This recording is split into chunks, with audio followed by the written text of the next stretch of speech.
అవని stories. అవని పేదింటి కుటుంబానికి కోడలిగా వచ్చిన తర్వాత తన జీవితమంతా మారిపోయిందని చాలా బాధపడుతూ ఉంటుంది. అందుకే తన ఇంట్లో ఏమీ లేకపోయినా తన దగ్గర అన్నీ ఉన్నాయంటూ గొప్పలు చెప్పుకుంటూ ఉంటుంది. అలా ఉండగా ఒకరోజు పక్కింటి పార్వతి అవని దగ్గరికి వచ్చింది. అమ్మ అవని, 2 రోజుల్లో కొంచెం మా ఇంటికి చుట్టాలు వస్తారు. మా ఇల్లు చాలా చిన్నది కదా, కొంచెం మీ ఇంట్లో చోటిస్తావా? ఎందుకంటే పిల్లల్ని చూసుకోవడానికి వస్తున్నారమ్మా. నా కుటుంబ పరిస్థితి అంతా అలాగ తెలుసు. కట్నం కూడా వద్దన్నారులే. ఈ పెళ్ళైపోతే నా బాధ్యత తీరిపోద్ది. కొంచెం ఈ సహాయం చేసి పెట్టమ్మా. ఆ మాటలు విన్న అవని తన మనసులో ఇలా అనుకుంటుంది. మా ఇల్లు పెద్దన్న మాటే కానీ ఏ సౌకర్యం ఉండదు. నేనేమో మా ఇంట్లో అన్నీ ఉన్నాయని బడాయి చెప్పుకున్నాను. ఇప్పుడు మా ఇంటికి వస్తే నేను చెప్పినవన్నీ అబద్ధాలని అందరికీ తెలిసిపోతుంది. ఏం చేయాలి? అసలు ఎలా తప్పించుకోవాలి అని అనుకుంటూ ఉండగా, ఏంటమ్మా ఏదో ఆలోచిస్తున్నావు? నీ తోడబుట్టిన చెల్లి అనుకో అమ్మా, కాస్త సహాయం చేయవని. ఆ మాట వినగానే కొంచెం జాలి కలుగుతుంది అవనికి. సర్లే పిన్ని, వాళ్ళు వచ్చేలోగా నేను అన్ని ఏర్పాట్లు చేసుకుంటాను. ఇంకా 2 రోజులు టైం ఉంది కదా అని అంటుంది. ఆ మాటలకు పార్వతి చాలా సంతోషంగా అక్కడి నుంచి వెళ్తుంది. ఆ తర్వాత అవని ఇంట్లోకి వెళ్లి తన ఇల్లు మొత్తం ఒకసారి చూస్తుంది. ఇంట్లో ఉన్న చిన్న చిన్న వస్తువులన్నీ సర్ది పెడుతుంది. ఆ తర్వాత అవని, నేను ఇంట్లో ఏసీ పాడైపోయినా మా ఇంట్లో కూలర్ ఉందని చెప్పాను కాబట్టి ఇప్పుడు నేను కూలర్ తీసుకురావాలి. ఏం చేయాలి? దీనికోసం త్వరగా ఏదో ఒకటి చేయాలి, లేకపోతే చాలా ఇబ్బంది పడతాను అని అనుకుని ఆలోచిస్తూ ఉంటుంది. అప్పుడే తనకు ఒక ఆలోచన వస్తుంది. వెంటనే మట్టి తీసుకొచ్చి ఆ మట్టితో ఒక కూలర్ని తయారు చేస్తుంది. ఆ తర్వాత వెంటనే అక్కడ కరెంటు పని చేసే మహేష్ వద్దకు వెళ్తుంది. మహేష్తో ఇలా అంటుంది. మహేష్, నేను ఒక కూలర్ని తయారు చేశాను. లోపల ఫ్యాన్ ఒకటి పెట్టి దాన్ని తిరిగేలా చేస్తే అంతే చాలు. నీ దగ్గరికి చాలా మంది వచ్చి వాటిని కొనుక్కొని వెళ్తారు కదా, నీకు లాభం వస్తుంది. మొదట అతనికి అసలు అవని ఏం చెప్తుందో ఏమీ అర్థం కాలేదు. అక్క, నువ్వేం చెప్తున్నావు? నాకేమీ అర్థం కావటం లేదక్కా. ఏదైనా కాస్త వివరంగా చెప్పక్క. అప్పుడు అవని, చెప్పడం కాదు, నీకు చూపిస్తాను పద, అప్పుడు నీకు ఒక మంచి ఆలోచన వస్తుంది అని అనటంతో అతను సరే అంటాడు. ఇద్దరూ కలిసి వాళ్ళ ఇంటికి వెళ్తారు. అక్కడ మట్టి కూలర్ని చూసి అతను ఆశ్చర్యపోతాడు. ఇప్పుడు నాకు అర్థమైందక్కా, ఇందులో ఒక ఫ్యాన్ తిరిగేలా చెయ్యాలి, అంతే కదా? అవును, అంతే అని అంటుంది. అతను సరే అంటాడు. కొంత సమయం తర్వాత, అక్క, నాకు డౌటు. ఇప్పుడు నేను ఫ్యాన్ బిగిస్తాను, బాగానే ఉంది. కానీ నువ్వు నీళ్లు పోస్తావు కదా, అప్పుడు ఈ మట్టి కూలర్ విరిగిపోతే? లోపల నీళ్లు పోస్తే మట్టి పీల్చుకుంటుంది. లోపల నీళ్లు పీల్చుకోవడానికి నేను కటోరా వేశాను. ఆ కటోరా ఫ్యాన్లో పడుతుంది. మొక్కలుగా మారి నీళ్ళలాగా చుట్టుపక్కల పెట్టిన గడ్డిపై చిమ్ముతూ ఉంటే అందులో నుంచి చల్లగాలి వస్తుంది. అబ్బా, సూపర్ ఐడియా అక్క, భలే చేసావు అని మహేష్ అంటాడు. అలా కష్టపడి ఒక ఫ్యాన్ని బిగిస్తాడు. ఆ తర్వాత అవని అందులో కొన్ని నీళ్లు పోసి కటోరా వేస్తుంది. కటోరా వేయటంతో అదంతా నీళ్లు పీల్చేసుకొని బయటకు చల్లగా గాలొచ్చేలా చేస్తుంది. అది చూసి వాళ్ళు చాలా సంతోషపడతారు. అక్క, ఈ ఐడియా ఏదో భలేగా ఉందక్క. నువ్విట తయారు చేస్తానంటే చెప్పు, నీకు సగం డబ్బులు, నాకు సగం డబ్బులు. బయట మనాళ్ళు 10,000, 15,000 పెట్టి కొంటున్నారక్క. ఇది తయారు చేయడానికి మనకు మహా అయితే ఓ 1,000 రూపాయలు అవుద్ది. మనం 6,000 వాళ్ళ దగ్గర తీసుకున్నా మనకి 5,000 రూపాయలు లాభం ఉంటుందక్క. అందులో ఇద్దరం సగం సగం చేసుకుందాం, ఏమంటావ్? అందుకు అవని బాగా ఆలోచించి సరే అంటుంది.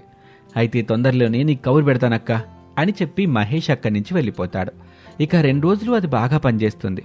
అవని చేసిన పనికి ఇంట్లో ఉన్న అత్తగారు, భర్త ఆమెను మెచ్చుకుంటూ ఉంటారు. అబ్బాబ్బావనే, ఎంత గొప్ప పని చేసావమ్మా. అసలు నిన్ను మాటలతో పొగడలేకపోతున్నాను. మంచి పని చేసావమ్మా నువ్వు అని అత్తగారు పొగుడుతూ ఉంటే అవని చాలా సంతోషపడుతూ ఉంటుంది. ఇక 2 రోజులు గడిచిపోతాయి. 3వ రోజు పార్వతి తన కూతురు రమ్యని తీసుకుని అవని వాళ్ళ ఇంటికొస్తుంది. అవని వాళ్ళని రమ్మని ఆహ్వానించి ఒక కూలర్ వేస్తుంది. కూలర్ చూసి వాళ్ళు, ఇది చూడ్డానికి భలే విచిత్రంగా ఉంది, ఎంతయింది అని అడుగుతారు. అప్పుడు అవని, దీన్ని నేను అమెరికా నుంచి తెప్పించానండి. 1,00,000 రూపాయల వరకు అయింది. ఉన్నట్టుండి మా ఏసీ పనిచేయడం ఆగిపోయింది.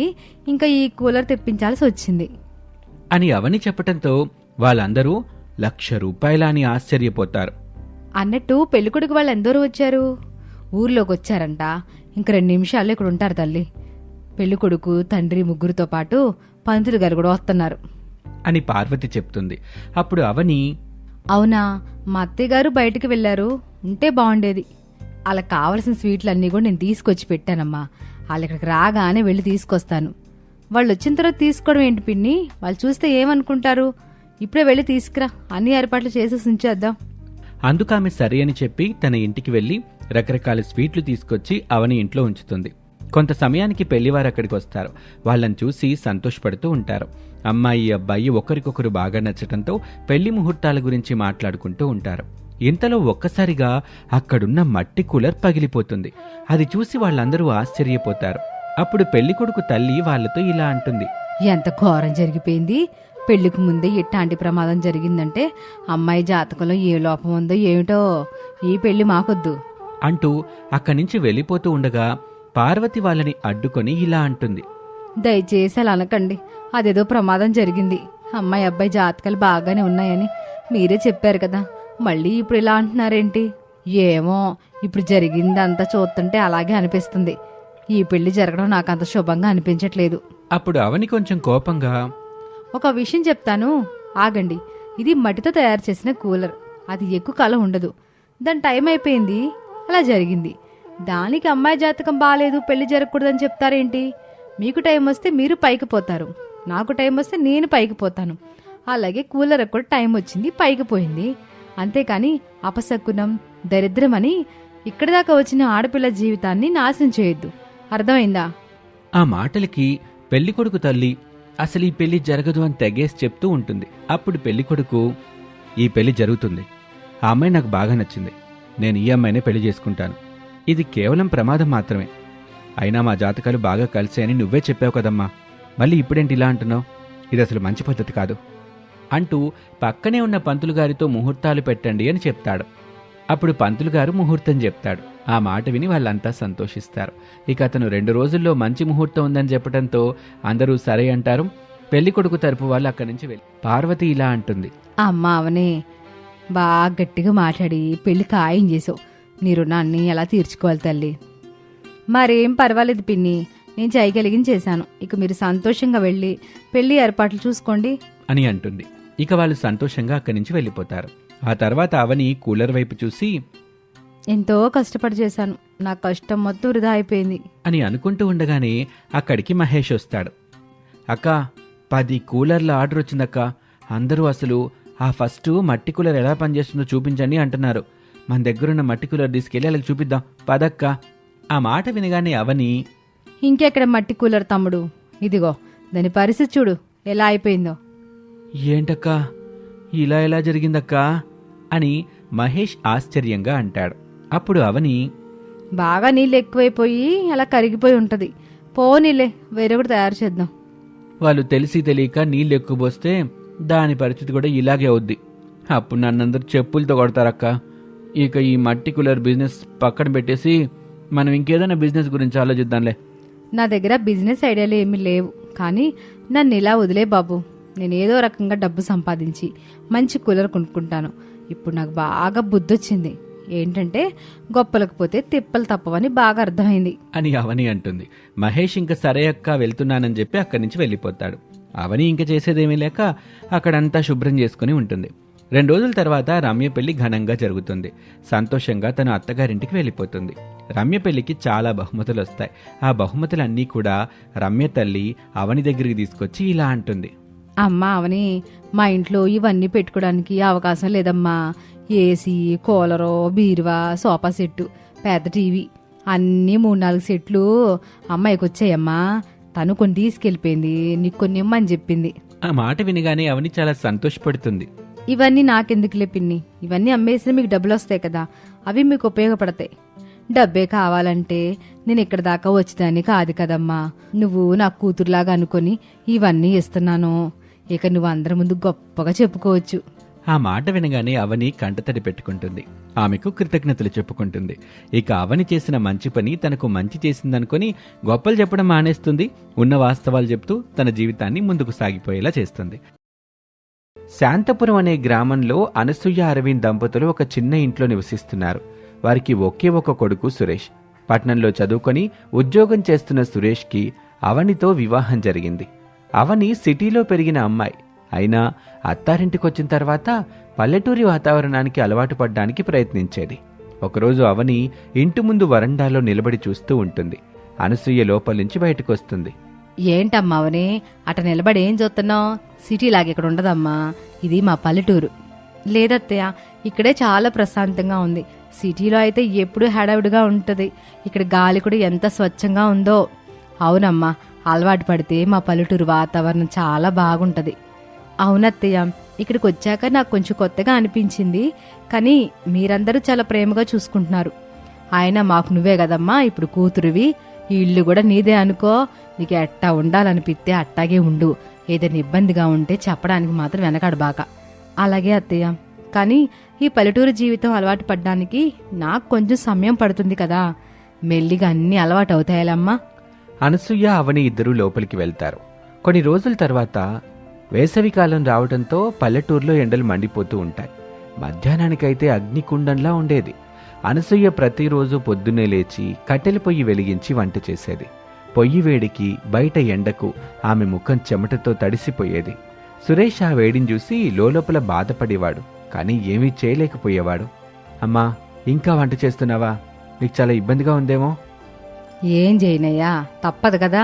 ఈ కట్టెల పొయ్యి వేడికి తట్టుకోలేకపోతున్నా. అదీ కాక బయట చూస్తే ఎండ మరీ ఎక్కువగా ఉంది. అవునమ్మా, బయట చాలా వేడిగా ఉంది. నాన్న ఎక్కడున్నారు? ఆయన మంచం మీద పడుకున్నారులే. పొలం నుంచి వచ్చాక నీరసంగా ఉన్నారంట. ఈ ఎండలో పని చేయాలంటేనే భయం వేస్తుంది అంటున్నారు. మామగారు, ఇదిగోండి మజ్జిగ తాగండి, కొంచెం ఉపశమనంగా ఉంటుంది. ఈ ఎండలు మరీ ఎక్కువయ్యాయి కదమ్మా. పొలానికి వెళ్ళాలంటేనే ఒళ్ళు బద్ధకంగా ఉంటుంది. కానీ తప్పదుగా, పనులు చూడాలిగా. అవునన్నా, ఇక్కడ ఎండలు భరించలేనంతగా ఉన్నాయి. సిటీలో అయితే ఏసీ ఉంటుంది కాబట్టి అంతగా తెలీదు. మిమ్మల్ని ఇలా చూస్తుంటే నాకు చాలా బాధగా ఉంది. ఏదైనా చెయ్యాలనిపిస్తుంది, కానీ ఏం చేయాలో అర్థం కావటం లేదు.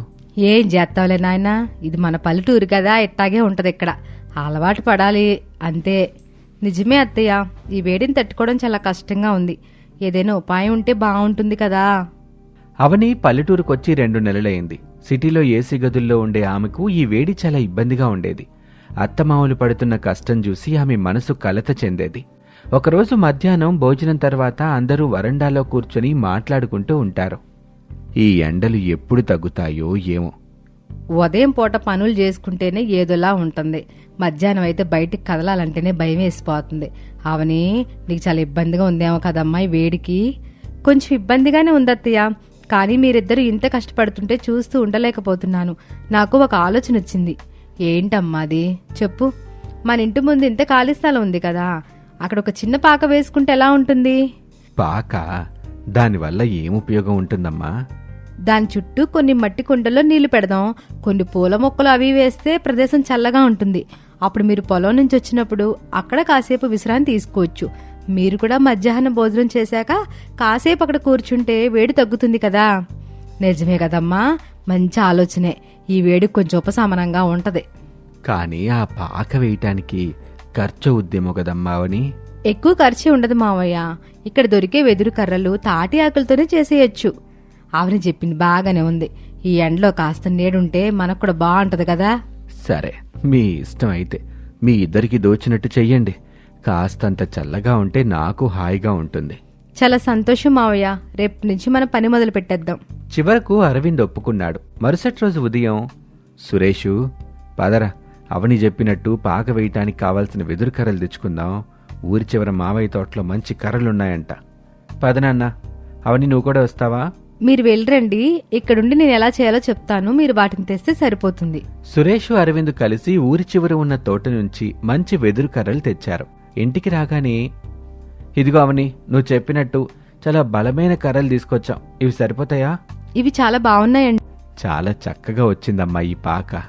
నిజంగా చాలా విశాలంగా ఉంది. చూడ్డానికి కూడా చాలా బాగుంది. నిజమే అవని, నువ్వు చెప్పినట్టు చేయటం వల్లే ఇంత బాగా వచ్చింది. నాకు ఇలాంటి పనులు చేయటం అంతగా రాదు. నీకిన్ని విషయాలు తెలుసని నాకు ఇప్పుడే తెలిసింది. సిటీలో పెరిగి నువ్వు ఇంత చక్కగా పల్లెటూరు పనులు చేయగలగటం నిజంగా గొప్ప విషయం. ఏం లేదండి, చిన్నప్పుడు మా ఊళ్ళో ఇలాంటి పాకలు చాలా చూశాను.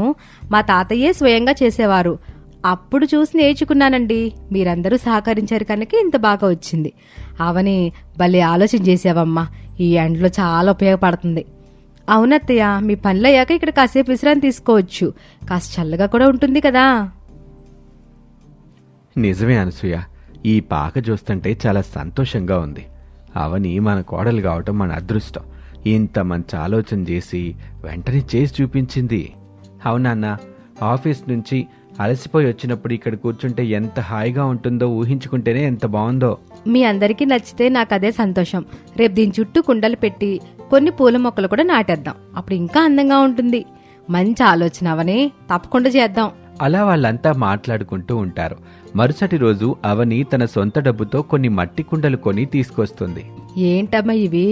ఇన్ని కుండలు ఎందుకు తెచ్చావు? చాలా బాగున్నాయే. అత్తయ్య, మన ఊరి చివర కుమ్మరి గారి దగ్గరికి వెళ్ళాను.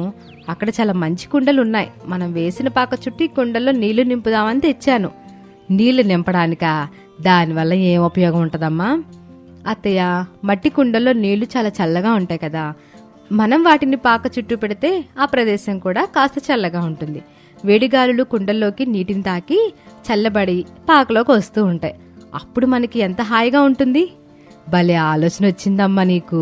నిజమే, మట్టి కుండలో నీళ్లు కూడా చల్లగా ఉంటాయి. చిన్నప్పుడు మా అమ్మమ్మ కూడా ఇట్టాగే చేసేది. వేసవిలో కుండల్లో నీళ్లు నింపి ఇంటి చుట్టూ పెడితే చల్లగుండేదమ్మా. ఆ విషయం నేను మర్చిపోయాను. నాకు ఆలోచన మొన్న పాకేస్తున్నప్పుడే వచ్చింది లత్తయ్య. నిజంగా చాలా బాగుందావనే. నువ్వు ప్రతి విషయాన్ని ఎంత బాగా ఆలోచిస్తావో. ఇందులో ఆలోచన చేయాల్సింది ఏముంది చెప్పండి. ఇదిగోండి, ఈ చిన్న కుండల్లో మనం పూల మొక్కలు కూడా పెట్టుకోవచ్చు. అప్పుడు ఆ ప్రదేశం ఇంకా పచ్చగా అందంగా కూడా ఉంటుంది. భలే ఆలోచన అమ్మా. నీకెన్ని మంచి ఆలోచనలు వస్తాయో కదా. మాకు ఎప్పుడు ఏదో ఒక మంచి చేస్తానే ఉంటావు. ఈ కుండలన్నీ పాక చుట్టూ ఎలా పెట్టాలో చూద్దాం. ఆ తర్వాత అవని ఆ కుండల్లో నీళ్లు నింపి పాక చుట్టూ పెట్టింది. వాటిని పాక దగ్గర నాటింది. మల్లెతీగను పాక చుట్టూ అల్లించింది. ఒకరోజు అరవింద్ అడిగాడు, అవని, ఈ మొక్కలన్నీ ఎందుకమ్మా? మావయ్య, ఈ పూల మొక్కలు పెరిగితే పాక చూడ్డానికి అందంగా ఉంటుంది. పైగా వాటి వల్ల చల్లటి గాలి కూడా వీస్తూ ఉంటుంది. మల్లెతీగ పాక చుట్టూ అల్లుకుంటే నీరు కూడా వస్తుంది కదా. అవునమ్మా, చాలా బాగా ఆలోచించావు. ఇక ప్రతిరోజు ఉదయం అవని ఆ మొక్కలకు నీళ్లు పోసేది. సాయంత్రానికి ఆ ప్రదేశం చల్లగా మంచి సువాసనతో ఆహ్లాదకరంగా ఉండేది. సురేష్ ఒకరోజు సాయంత్రం ఇంటికొచ్చిన తర్వాత ఆ ప్రదేశాన్ని చూస్తాడు. అవని, ఎంత బాగుందో ఈ ప్రదేశం. నిజంగా చాలా చల్లగా ఉంది. రోజంతా పనిచేసి వచ్చిన నాకు ఇక్కడ కూర్చుంటే ఎంత హాయిగా ఉందో. ఈ పూల వాసన కూడా చాలా బాగుంది. అవునా అండి? మీకు నచ్చితే చాలు. ఇప్పుడు అరవింద్ మధ్యాహ్నం పొలం నుంచి రాగానే నేరుగా ఆ పాకలోకి వెళ్తున్నాడు. ఒకరోజు అరవింద్ పాకలో కూర్చుని ఉండగా అనసూయ అక్కడికి వచ్చింది. ఏమండి, పొలం పనులన్నీ అయిపోయాయా? ఎండలో బాగా అలిసిపోయినట్టున్నారు. అనసూయ, ఈ ఎండలు మరీ దారుణంగా ఉన్నాయి. కానీ ఈ పాకలోకి రాగానే అంతా మర్చిపోయాను. ఎంత చల్లగా ఉందో. అవని నిజంగా చాలా మంచి ఆలోచన చేసింది. నిజమేనండి, పొయ్యి దగ్గర వంట చేసి చేసి వేడిగుంటది. ఇక్కడ కాసేపు కూర్చుంటే అంత హాయిగా ఉంటుందో. సాయంత్రం సురేష్ కూడా వచ్చినప్పుడు అందరూ కలిసి ఆ పాకలో కూర్చొని కబుర్లు చెప్తూ ఉంటారు. అమ్మా, నాన్న, రోజంతా ఎలా గడిచింది? ఈ పాక మాత్రం నిజంగా అద్భుతంగా ఉంది. ఆఫీస్ నుంచి రాగానే ఇక్కడ కూర్చుంటే మొత్తం అలసటంతా తగ్గిపోతుంది. అవును నాయనా, మీ అమ్మ చెప్పినట్టు అవని మంచి కోళ్ళు. తన ఆలోచనతో మనందరికీ ఎంతో మేలు చేసింది. ఒకరోజు సాయంత్రం అందరూ పాకలో కూర్చొని చల్లటి గాలిని ఆస్వాదిస్తున్నారు. అవని, నువ్వు నిజంగా మా ఇంటికి దేవతలాగా వచ్చావమ్మా. సిటీలో అన్ని సౌకర్యాలు వదులుకొని ఇక్కడ కష్టాలను అర్థం చేసుకున్నావు. మా గురించి ఆలోచించావు. ఈ ఎండాకాలం ఎట్టా గడుతుందో అని భయపడిపోయాం. కానీ నీ తెలివితో మాకు ఒక మంచి నీడనిచ్చావు. మేము అప్పటికి నీకైతే రుణపడిపోయి ఉంటామమ్మా. అత్తయ్య, మావయ్య, మీరిద్దరూ సంతోషంగా ఉంటే నాకు అదే